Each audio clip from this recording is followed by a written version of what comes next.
идеология, да, есть метод распространения, но он стал чисто самоцелью, метод колонизации. То есть какая страна в мире на сегодняшний день, которая столкнулась с Америкой, которая выстраивает взаимоотношения с Америкой, стала демократической так же, как и Америка?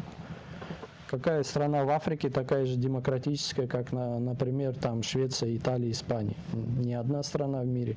На Ближнем Востоке ни одна страна в мире. Да? Или Дальний Восток, Юго-Восточная Азия. Кто из них там стал демократическим? Нет, ни одна страна не стала демократической.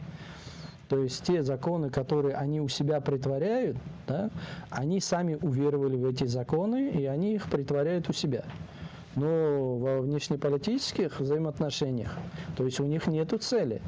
То есть если бы у Америки была цель, например, последние события Судан, да, кровопролитные, если была у Америки цель того, чтобы в Судане была демократия, люди жили там свободно, там что происходит? Там только происходит то, что они воруют природные ресурсы оттуда и постоянно создают вот эти вооруженные конфликты, что люди друг друга убивают.